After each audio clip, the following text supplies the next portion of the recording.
नमस्कार दोस्तों, एक बार फिर स्वागत है आपका आपके अपने चैनल नई उमंग में। तो आज हम इस वीडियो के माध्यम से बात करने वाले हैं। अभी हिमाचल प्रदेश में एक नई भर्ती का नोटिफिकेशन जारी हुआ है, जो कि विभिन्न डिपार्टमेंट के अंदर ये भर्ती है और ये बहुत सारे पदों पे भर्ती है। जैसे कि क्लर्क की भर्ती हो गई, फायरमैन की है, स्टाफ नर्स की है। इसके अलावा और भी बहुत सारे पोस्ट है जो आपको के हम विस्तृत रूप से इस वीडियो के माध्यम से चर्चा करेंगे। और साथ में हम चर्चा करने वाले हैं कि HPSSC हमीरपुर रिक्वायरमेंट 2021 का आपका सिलेक्शन प्रोसेस क्या होगा। HPSSC हमीरपुर जो भर्ती है उसका आपका एग्जाम पैटर्न क्या होगा। HPSC हमीरपुर जो फायरमैन की जॉब है उसका सिलेबस क्या रहेगा। HPSSC स्टाफ नर्स का आपका सिलेबस क्या होगा, एग्जाम पैटर्न क्या होगा, सैलरी क्या होगी, और भी बहुत सारी बातें जो आपके मन में डाउट बनी, वो सारी बातें हम इस वीडियो के माध्यम से क्लियर करेंगे। अगर आपको कोई चीज समझ में नहीं आती है तो आपको वीडियो डिस्क्रिप्शन में एक लिंक दिया हुआ है, आप उस पर क्लिक करके सारी जानकारी देख सकते हो। फिर भी अगर आपके मन में कोई डाउट रह जाता है तो आप नीचे दिए गए कॉमेंट बॉक्स में भी कॉमेंट करके क्या अपने डाउट है वो क्लियर कर सकते हो। तो चलिए शुरू करते हैं आज की जानकारी को। आज की जानकारी किस चीज के बारे में है। HPSSC staff nurse, pharmacist, fireman, JE clerk vacancy का नोटिफिकेशन अभी आपका हाल ही में जारी हुआ है।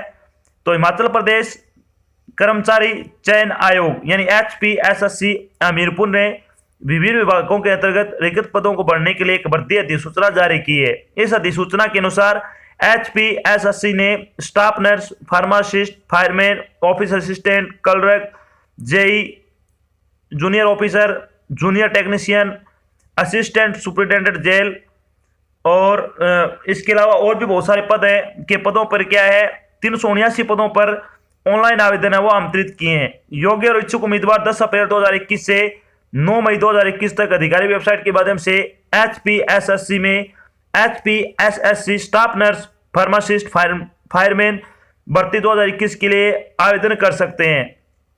यहाँ हम HPSC वरीयस पोस्ट ऑनलाइन फॉर्म 2021 के अन्य विवरण जैसे कि आयु सीमा क्या होगी, शैक्षणिक योग्यता क्या होगी, चयन प्रक्रिया क्या होगी, आवेदन शुल्क क्या होगा और आवेदन कैसे करना आदि के बारे में विस्तृत रूप से हम चर्चा करने वाले हैं। तो चलिए सबसे पहले बात कर लेते हैं वैकेंसी डिटेल के बारे में। वैकेंसी डिटेल के बारे में अगर बात करें तो सबसे पहले पोस्ट कोड देगा, फिर पोस्ट का नाम है, फिर वैकेंसी आपकी टोटल कितनी है। तो पोस्ट कोड आपका है 893, उसके अंतर्गत आपकी स्टाफ नर्स की भर्ती है, इसमें आपकी 90 पोस्ट है। 894 पोस्ट कोड में फार्मासिस्ट है, 100 पोस्ट है इसमें। 895 में बी केपर है, 4 पोस्ट है। 896 में डेवलपमेंट ऑफिसर है, 2 पोस्ट है। 897 में मेंटेनेंस सुपरवाइजर है, 1 पोस्ट है। 898 पोस्ट कोड में अकाउंटेंट की 2 पोस्ट है। 899 पोस्ट कोड में ऑक्शन रिकॉर्डर की 6 पोस्ट है।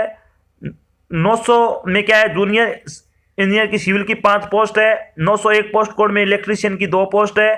902 में साइंटिफिक असिस्टेंट की 1 पोस्ट है। इसके अलावा 903 पोस्ट कोड है, उसमें आपकी जूनियर ऑफिस असिस्टेंट यानी JO की 23 पोस्ट है। 904 में लॉ ऑफिसर की 1 पोस्ट है। 905 में मेडिकल लेबोरेटरी टेक्नीशियन ग्रेड की 29 पोस्ट है। 906 में जूनियर इंजीनियर की 6 पोस्ट है। 907 में स्टेनो टाइपिस्ट की 3 पोस्ट है। 908 में लेबोरेटरी असिस्टेंट की 6 पोस्ट है। 909 में ऑथमेलिक ऑफिसर की 2 पोस्ट है। 910 में फार्मासिस्ट की 6 पोस्ट है। हॉस्टल सुपरिटेंडेंट कम PTI 911 पोस्ट कोड के अंतर्गत 3 पोस्ट है। 912 पोस्ट कोड के अंतर्गत जूनियर इंजीनियर की 1 पोस्ट है। 913 पोस्ट कोड के अंतर्गत जूनियर ऑफिसर की 1 पोस्ट है। 914 के अंतर्गत जूनियर टेक्नीशियन की 1 पोस्ट है। 915 के अंतर्गत assistant superintendent jail welfare officer cum and assistant superintendent jail की 4 पोस्ट है। इसके अलावा 916 पोस्ट कोड के अंतर्गत फायरमैन की 43 पोस्ट है। 917 के अंतर्गत supervisor of state emergency operation centre की 1 पोस्ट है। 918 के अंतर्गत क्लर्क की 10 पोस्ट है। 919 के अंतर्गत लैंग्वेज टीचर की 9 पोस्ट है। 920 के अंतर्गत हॉस्टल वार्डन की 2 पोस्ट है। 921 के अंतर्गत प्रेस डिप्टी की 1 पोस्ट है। 922 के अंतर्गत अकाउंटेंट की 1 पोस्ट है। 923 पोस्ट कोड आपका उसमें जूनियर इंजीनियर सिविल की 10 पोस्ट है। 924 के अंतर्गत डाटा एंट्री ऑपरेटर की 3 पोस्ट है। इस तरह से आपके 379 पद है टोटल, और 379 पदों के लिए क्या है आपके ऑनलाइन आवेदन है वो आमंत्रित किए। चलिए बात कर लेते हैं आपका इन पदों के लिए एलिजिबिलिटी क्राइटेरिया क्या रहेगा। तो क्राइटेरिया की अगर बात करें, शैक्षणिक योग्यता की अगर बात करें, तो स्टाफ नर्स के लिए अगर आपने 10+2 कर रखी है, डिप्लोमा आपके पास जीएनएम या फिर बीएससी नर्सिंग का, तो आप इसके लिए अप्लाई कर सकते हैं। फार्मासिस्ट के लिए 10+2 या फिर डिग्री या फिर डिप्लोमा होना चाहिए फार्मेसी में। बी कैपर के लिए 10+2 और डिप्लोमा होना चाहिए। डेवलपमेंट ऑफिसर के लिए बीएससी एग्रीकल्चर, जूलॉजी या फिर बॉटनी होनी चाहिए। इसके अलावा मेंटेनेंस सुपरवाइजर के लिए 10वीं या फिर डिप्लोमा या फिर इंजीनियरिंग होनी चाहिए। अकाउंटेंट के लिए बीकॉम विद कंप्यूटर नॉलेज होना चाहिए। ऑक्शन रीडर के लिए बीएससी एग्रीकल्चर और हॉर्टिकल्चर में से किसी एक में होनी चाहिए। जूनियर इंजीनियर सिविल के लिए डिप्लोमा इन सिविल इंजीनियरिंग होना चाहिए। इलेक्ट्रिशियन के लिए आईटीआई इलेक्ट्रिशियन में या फिर वायरमैन ट्रेड के द्वारा होनी चाहिए। इसके अलावा साइंटिफिक असिस्टेंट के लिए डिग्री या फिर पीजी होनी चाहिए आपके पास फॉरेंसिक साइंस में। जूनियर ऑफिस असिस्टेंट के लिए मैट्रिकुलेशन आईटीआई डिप्लोमा या फिर 12वीं पास होना चाहिए। लॉ ऑफिसर के लिए डिग्री होनी चाहिए आपके पास लॉ में।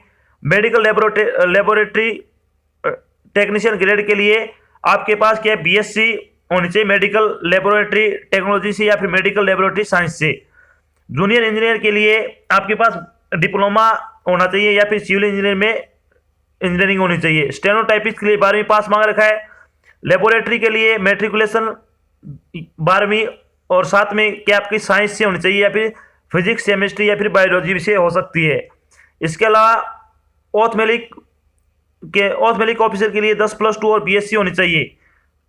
फार्मासिस्ट के लिए 10+2 डिग्री डिप्लोमा होना चाहिए फार्मेसी में। इसके अलावा हॉस्टल सुपरिटेंडेंट कम पीटीआई में मैट्रिक डिप्लोमा फिजिकल एजुकेशन या फिर ट्रेनिंग टीचर की आपके पास क्या सर्टिफिकेट होना चाहिए। जूनियर इंजीनियर के लिए आपके पास क्या है, इलेक्ट्रिकल इंजीनियरिंग होनी चाहिए। जूनियर ऑफिसर के लिए आपके पास डिप्लोमा होना चाहिए एचआर पर्सनल मैनेजमेंट या फिर नॉलेज ऑफ कंप्यूटर होना चाहिए आपके पास। जूनियर टेक्नीशियन के लिए 10+2 डिप्लोमा होना चाहिए और टेलर एंड कटिंग का आपको ज्ञान होना चाहिए। Assistant superintendent jail welfare officer cum assistant superintendent jail के लिए कोई भी डिग्री हो आपके पास तो भी काम चल जाएगा। फायरमैन के लिए 12वीं पास होना चाहिए। Supervisor for state emergency operation centre के लिए क्या है, आपके पास 10वीं 12वीं या फिर कोई भी डिग्री हो तो काम चल जाएगा। कलर के लिए 12वीं पास होना चाहिए। लैंग्वेज टीचर के लिए डिप्लोमा होना चाहिए यानी एलिमेंट्री एजुकेशन या फिर बीए बीएड एमए टेट होना चाहिए। हॉस्टल वार्डन के लिए कोई भी डिग्री होनी चाहिए। प्रेस ड्यूटी के लिए 10+2। अकाउंटेंट के लिए बीकॉम होना चाहिए। जूनियर इंजीनियर के लिए आपके पास क्या डिप्लोमा होना चाहिए बी या फिर बीटेक में। डाटा एंट्री ऑपरेटर के लिए 12वीं और data entry operator computer application और कंप्यूटर प्रोग्रामिंग में क्या आपके पास डिप्लोमा होना चाहिए। तो आपके पास ये अगर शैक्षणिक योग्यता है तो आप किसी भी पद के लिए आप फॉर्म अप्लाई कर सकते हो। चलिए बात कर लेते हैं मिनिमम एज के बारे में यानी एज लिमिट के बारे में। तो मिनिमम एज आपकी 18 वर्ष हो सकती है, मैक्सिमम आपकी 45 वर्ष हो सकती है। इसके अलावा आपको आयु में छूट भी दी जाएगी, वो आपको वीडियो के डिस्क्रिप्शन में दिया हुआ, वहां से इसको चेक कर सकते हो। चलिए बात कर लेते हैं इंपॉर्टेंट डेट के बारे में। इंपॉर्टेंट डेट के बारे में अगर बात करें तो आपका जो एचपीएससी हमीरपुर डिस्ट्रिक्ट की जो वरीयस पोस्ट की वैकेंसी है उसके ऑनलाइन फॉर्म कब से शुरू हो रहे हैं, 10 अप्रैल से। लास्ट डेट आपकी 9 मई है। 9 मई से पहले आपको अपना एप्लीकेशन फॉर्म है वो जमा करवा देना है। बात करते हैं एप्लीकेशन फीस के बारे में। तो एप्लीकेशन फीस के बारे में अगर बात करें, general category AWS ex serviceman of HP related from defence service on their own request before complete of normal tenure, उनके लिए 360 रुपये आपकी फीस लगेगी फॉर्म भरने की। SC ST OBC BPL EWS general IRDP PH ward of freedom fighter ward of x serviceman of HP यानी हिमाचल प्रदेश के ex serviceman के लिए 120 रुपये आपकी फीस होगी। Ex serviceman and female candidate of HP के लिए कोई फीस नहीं है यानी आपका फ्री ऑफ कॉस्ट फॉर्म भरा जाएगा। फीस आपको ऑनलाइन जमा करवानी है, जैसे कि डेबिट कार्ड हो गया, नेट बैंकिंग, क्रेडिट कार्ड के माध्यम से आप अपनी फीस का भुगतान कर सकते हो। बात करते हैं HP SSC हमीरपुर डिस्ट्रिक्ट का आपका सिलेक्शन प्रोसेस क्या रहेगा। तो इसमें रिटन टेस्ट होगा पहले, फिर आपका स्किल टेस्ट होगा, फिर आपका फिजिकल टेस्ट होगा। स्किल टेस्ट और फिजिकल टेस्ट है वो सभी में कंपलसरी नहीं है, कुछ एक में ये। चलिए सबसे पहले बात कर लेते हैं HP SSC एग्जाम पैटर्न आपका क्या रहेगा। तो इसमें आपके 2 पार्ट होंगे। पार्ट 1 होगा, उसमें पार्ट ए में रिलेटेड सब्जेक्ट से 120 क्वेश्चन होंगे, 60 नंबर के होंगे। पार्ट 1 का आपका पार्ट बी होगा, उसमें general English, Hindi, general knowledge, everyday science, social science, current affair और लॉजिकल रीजनिंग के 50 क्वेश्चन होंगे, 25 नंबर के होंगे। ये आपका रिटन एग्जाम होगा 85 नंबर का। फिर आपका एक पार्ट 2 होगा, इसमें आपके क्या इवैल्यूएशन ऑफ 15 नंबर आपके जो स्किल टेस्ट हो गया, फिजिकल टेस्ट हो गया, फिर सोशियो इकोनॉमिक्स के 15 नंबर आपको दिए जाएंगे। वो आपको आगे बताया जाएगा कि किस किस चीज के आपको ये नंबर दिए जाएंगे। पेपर में 85 अंकों के लिए 170 बहुविकल्पीय प्रश्न होंगे, प्रत्येक प्रश्न आधे नंबर का होगा। परीक्षा की अवधि 2 घंटे की होगी। जो उम्मीदवार इस परीक्षा को क्लियर करते हैं वे अगले चरण यानी मार्क्स के मूल्यांकन के लिए योग्य होंगे। मार्क्स के मूल्यांकन में 15 अंक दिए जाएंगे, जो उम्मीदवारों के लिए शिक्षाविदों और कुछ अन्य कारकों के आधार पर होंगे। अब बात करते हैं आपका सिलेबस क्या रहेगा। सिलेबस के बारे में अगर बात करें तो जनरल इंग्लिश का सिलेबस की बात करें तो antonyms, synonyms, comprehension, active passive, narration, tense improvement, fill in the blank, spelling check, error check, tense, sentence arrangement, idiom and phrase, one word substitution और मिसलेनियस क्वेश्चन होंगे। अगर आप इंग्लिश की क्लास ज्वाइन करना चाहते हो तो अभी आपकी इंग्लिश क्लासेस चल रही है। राजस्थान हाईकोर्ट ग्रुप डी के एग्जाम के नाम से आपकी क्लासेस चल रही है। 25 क्वेश्चन हम डेली करते हैं। अगर आप इंटरेस्ट रखते हो इसमें तो आप वो क्लास है वो ज्वाइन कर सकते हो। बात करते हैं जनरल नॉलेज और करंट अफेयर का आपका सिलेबस क्या रहेगा। तो इसमें general knowledge of Himachal Pradesh and India का आएगा, लॉजिक आएगा, इसमें सोशल साइंस से संबंधित क्वेश्चन आएंगे, करंट अफेयर्स के क्वेश्चन आ जाएंगे, एवरीडे साइंस के क्वेश्चन आ जाएंगे। तो ज्यादातर आपके करंट जीके के क्वेश्चन आने की ज्यादा संभावना है, तो करंट जी क्वेश्चन वो आपको अच्छी तरह से याद कर लेने हैं। चलिए बात कर लेते हैं आपका हिंदी का सिलेबस क्या रहेगा। तो हिंदी में क्या क्या पूछा जाएगा आपसे। पर्यायवाची शब्द, विलोम शब्द, वाक्यांश के लिए एक शब्द, समानार्थी शब्द, शब्दावली, शब्द शुद्धि, वाक्य रचना, विराम चिन्ह, मुहावरे, लोकोक्ति और हिंदी भाषा से संबंधित आपके क्वेश्चन आएंगे। तो हिंदी क्लास से भी आपकी चल रही है, अभी सुबह 9:30 बजे क्लास होती है। अगर आप ज्वाइन करना चाहते हो तो आपकी फ्री ऑफ कॉस्ट ये क्लास है। चलिए बात कर लेते हैं कि जो रिलेटेड सब्जेक्ट से आपका जो क्वेश्चन आएंगे वो कौन कौन से टॉपिक से आएंगे। स्टाफ नर्स के तो HPSSC स्टाफ नर्स सिलेबस 2021 के बारे में अगर बात करें तो इसमें आ जाएगा आपका anatomy and physiology fundamental of nursing, medical surgical nursing, bioscience, behavioural science, microbiology, psychology, sociology, pharmacology, mental health and psychiatric nursing, paediatric nursing, professional trend and adjustment, nursing education and research, child health nursing, community health nursing, midwifery and geological nursing, nursing administration and ward management. तो ये आपका क्या है, जो 120 question पूछे जाएंगे आपसे nursing से, यानी स्टाफ नर्स का आपका कंप्लीट सिलेबस बताया मैंने। और बाकी का आपको वीडियो डिस्क्रिप्शन जो लिंक दिया हुआ आप उस पर क्लिक करके देख सकते हो, वहां पे मिल जाएगा। जब आपका सिलेक्शन हो जाएगा तो आपकी सैलरी क्या रहेगी।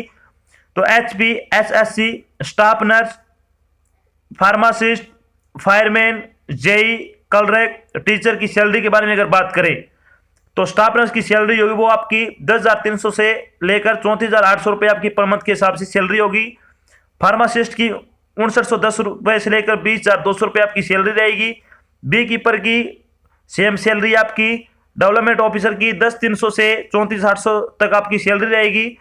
मेंटेनेंस सुपरवाइजर की 6,910 से लेकर 20,200 रुपये सैलरी रहेगी। अकाउंटेंट की 10,300 से 34,800। ऑक्शन लीडर की 10,300 से 34,800। इलेक्ट्रीशियन की 6,400 रुपये से लेकर 20,200 रुपये आपकी सैलरी रहेगी। साइंटिफिक असिस्टेंट की अगर बात करें तो 10,300 से 34,800। जूनियर ऑफिस असिस्टेंट की 6,910 रुपये से लेकर 20,200। लॉ ऑफिसर की 10,300 से 34,800। Medical laboratory technician grade second की 6,910 रुपये से लेकर 20,200 रुपये तक आपकी सैलरी होगी। जेई सिविल की अगर बात करें 10,300 से 34,800। स्टेनोटाइपिस्ट की 6,910 रुपये से लेकर 20,200। लेबोरेटरी असिस्टेंट की 6,910 रुपये से लेकर 20,200। ऑप्थेलेमिक ऑफिसर की 10,300 से 34,800। फार्मासिस्ट की 6,910 रुपये से लेकर 20,200। हॉस्टल सुपरिटेंडेंट कम PTI के लिए आपकी 10,300 से 34,800। जूनियर इंजीनियर इलेक्ट्रिकल के लिए आपकी 10,300 से 34,800। जूनियर ऑफिसर के लिए 10,900 से 34,800। जूनियर टेक्नीशियन टेलर मास्टर के लिए 6,910 से लेकर 20,200। असिस्टेंट सुपरिटेंडेंट जेल और वेलफेयर ऑफिसर कम असिस्टेंट के लिए 10,300 से लेकर 34,800 रुपये तक आपकी सैलरी रहेगी। फायरमैन के लिए 6,910 से लेकर 20,200। Supervisor for state emergency operation centre करने के लिए 6900 आपकी क्या है 6910 से लेकर 20,200 रुपये तक आपकी सैलरी रहेगी। लैंग्वेज टीचर की 13,500 रुपये पर मंथ के हिसाब से आपको वेतन मिलेगा। हॉस्टल वार्डन का 6910 रुपये से लेकर 20,200। प्रेस डिप्टी के लिए सेम सैलरी आपकी। अकाउंटेंट के लिए 10,300 रुपये से लेकर 34,800। जूनियर इंजीनियर सिविल के लिए 14,100 रुपये और डाटा एंट्री ऑपरेटर के लिए 6910 रुपये से लेकर 20,200 रुपये तक आपकी सैलरी रहेगी। तो बहुत अच्छी सैलरी है और अगर आप योग्यता रखते तो आपको फॉर्म जरूर अप्लाई करना चाहिए। तो ये तो थी आपकी एक छोटी जानकारी जिसमें मैंने आपको बताया कि HPSSC हमीरपुर डिस्ट्रिक्ट में विभिन्न डिपार्टमेंट के अंतर्गत विभिन्न पदों पे क्या भर्ती का नोटिफिकेशन अभी जारी हो चुका है। आशा करता हूं मैंने आपको जो जानकारी दी है वो आपको अच्छी लगी है, समझ में आई है। अगर जानकारी अच्छी लगे तो इस वीडियो को लाइक और शेयर जरूर करें। अगर आप चैनल पर नए तो चैनल को सब्सक्राइब कर लेना और साथ में आपको बेल आइकन दिख रहा है उसको आपको प्रेस कर लेना ताकि जब भी कोई नई जानकारी डाली जाए आपके पास उसका नोटिफिकेशन आ जाए और आप जल्द से जल्द क्या वो जानकारी ज्वाइन कर सको। तो आज की जानकारी बस इतना ही, मिलते हैं एक नई जानकारी के साथ, तब तक के लिए जय हिंद, जय भारत, धन्यवाद।